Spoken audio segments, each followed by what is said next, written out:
Hello everybody, I'm Sharon from iRestoreStuff and welcome to another one of my DIY videos. Today I'm working with the beautiful Essential Stencil to show you some of their range that they have and show you how to make a farmhouse sign. So they come in beautiful packaging, I'm loving it, but we're going to be working on these three signs here, stenciling these three signs to create some gorgeous farmhouse sign looks. So there's instructions in the packet, I'll do a little opening for you and let's get started. Essential Stencils have some beautiful stencils in the range. So they have this welcome sign, which is 52-inch vertical welcome stencil. It's huge. See the big W here? So it shows you on the back, they come in 2 letters per section with the E at the end. We've got another, combo. Grateful, thankful, blessed. I'll show you some of those as well. Beautiful little letter stencils and the number stencils. I've also got this deer head and buffalo check. And you can see more of those. I'll put the link in the comments or down below in the description of this video to show you where you can get those. So inside our pack, you'll see the stencils displayed on the front. Inside the pack, let's just open that up.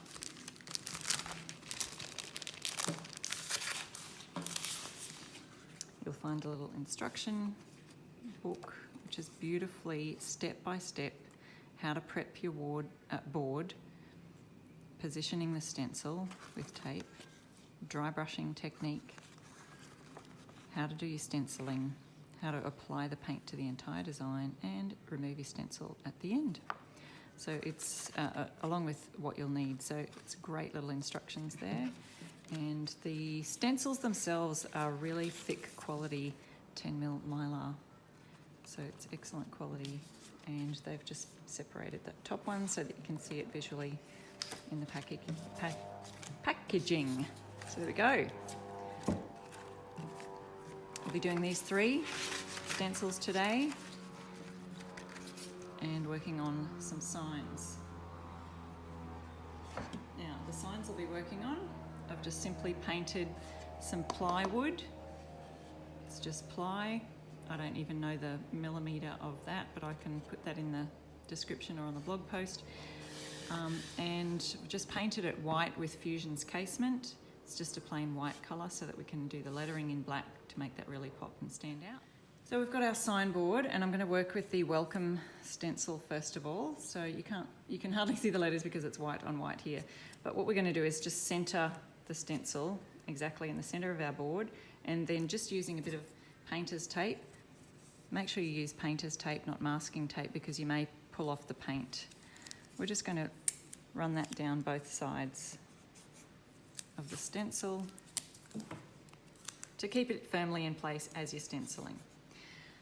Another tip I've got for you is I'm just using a Klingon round 20 brush. You can use a special stenciling brush if you like, but I like to, even though this has longer bristles, what we can do is I use my trusty rubber band trick, or you can use painter's tape to do this, and I just twist this around a few times around the bristles to just make those a little bit shorter, and so that makes a bit of a stiffer brush to be able to do my stenciling with. Today I'm going to use Fusion's Coal Black, so I'll just be using whatever. I've shaken up the container and I have a little bit in the lid here, so I'm not even going to have to dip my brush in the pot. I'm just going to dip it onto the lid there, and I've only just tapped the end of the brush bristles. And what I want to do now is actually wipe that excess, because there's still a bit of excess there, onto the edge of my container, because that is still getting off a lot of the paint off the brush. We want to work with as dry a brush as possible to do our stencil.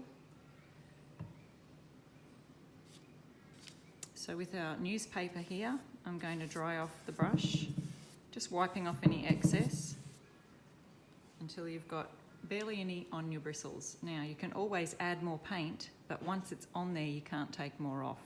It's really difficult to take it off. You have to wait for the paint to dry and then sand off the little bits that have bled under. What we're trying to avoid is bleeding underneath these parts of the stencil. So I'm just going to show you on the W here, so you can see, and I'm just going to use a swirling method to just swirl around the brush. You can see that it's created the dark. You'd think that I wouldn't have had much on my brush at all, but it's actually, there's plenty on that brush to continue with the stencil. There you go. I'm just going to continue on, and I haven't added any more paint to my brush.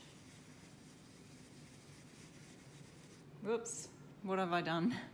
I've actually gone over the L a little bit and accidentally popped a little bit too much. There we go. I've gone over the edge of the mylar on the stencil, the plastic bit, so I'm going to have to sand back that and just touch up that paint on the end. What I could have done to start with is just looked for those little high points where my brush might accidentally go over and just taped over that, so that if my brush accidentally goes over the edge, I'll have it protected there. So I'll just continue with stenciling. I haven't added any more to the brush. Again, there's another area where I could go over, so I'm just going to actually be really careful and try not to get that. Now you could do a little bit of stippling like so, but I find that stippling doesn't put as much paint onto the surface as I want.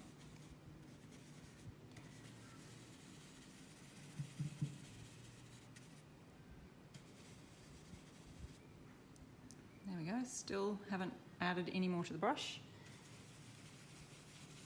It's getting lighter, so I will probably have to add a little bit more soon. And some people like that lighter look because it gives it a little bit more of a rustic feel. It almost looks distressed before you even distress it. I'm actually going to add a little bit more paint, just a slight touch there, and wiping it off on the paper. And then again, stenciling really tiny little swirls. The less on your brush is so much better. I've done so many workshops where people will just think they've got it all off their brush or think they've got their brush dry enough, but like I said, you can always put a little bit more on the brush, but it's really hard to, once you've got too much on the brush and the paint slides underneath the stencil. I'm just going to get that excess from on here and add it to there. So swirling around there.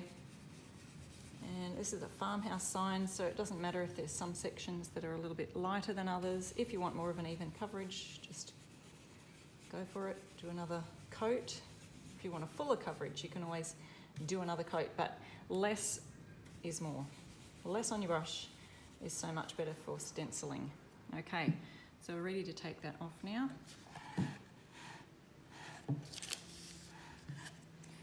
Just peeling up the tape gently and lifting the stencil straight up. And you'll see that I've got no bleeding. There's just one little spot right here. I don't know if you can see that. There's two little dots right here that I might just sand off a little bit later. But again, once that's dry, we can distress that a little bit. And this is the little spot here where I'll have to just sand that back gently and it should come off. That's the stenciling.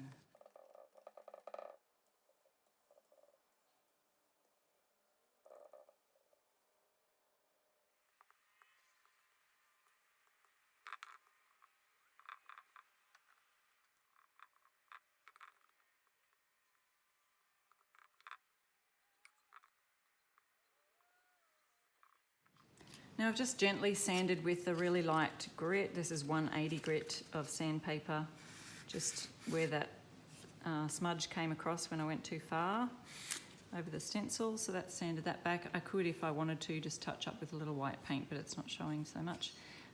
Any other little areas of bleeding, you can get the very corner of your paper and just kind of go along like that. But I'm happy with the rest of that. So then the other thing you can do, if you'd like, is just to give it a little overall distressed, a little bit more of a distressed look. So just gently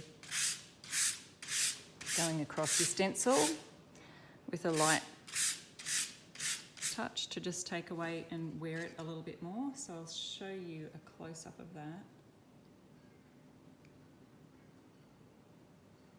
So you can see a little bit more of the detail You can see the grains of the wood coming through in here where I've done, whereas over here you can't see as much. I'll just see if I can do that again here.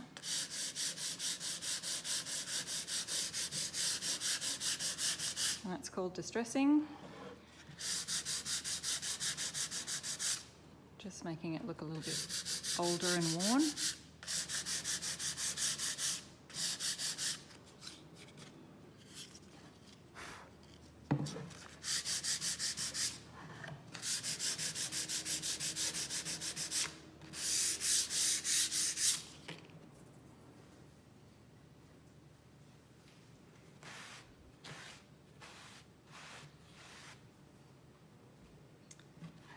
There we go, edged, worn look.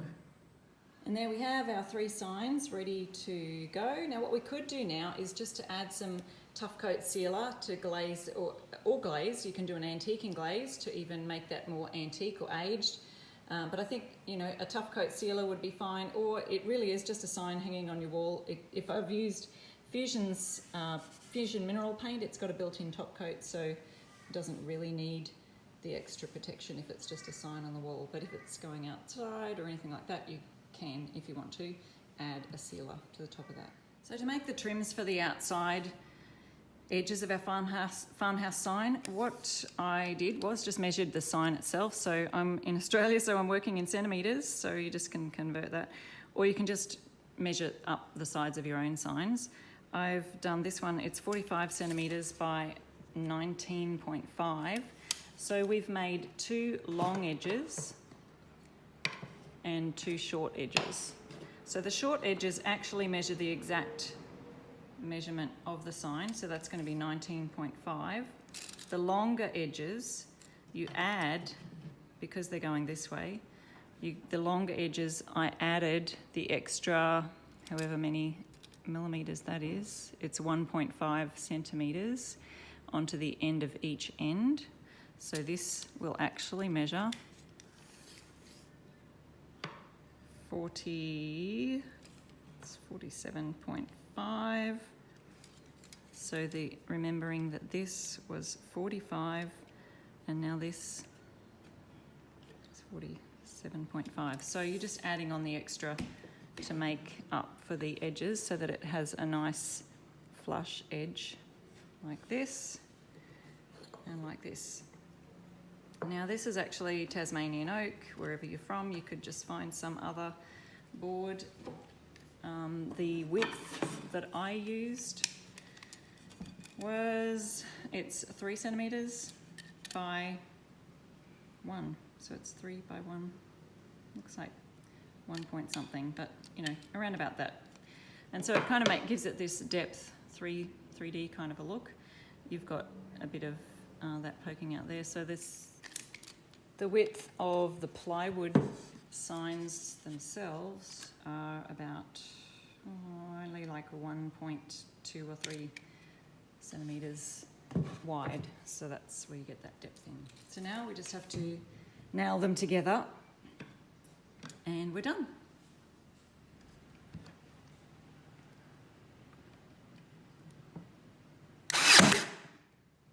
And there we have them all nailed together, ready to either hang or display, because they do actually sit on a shelf like so.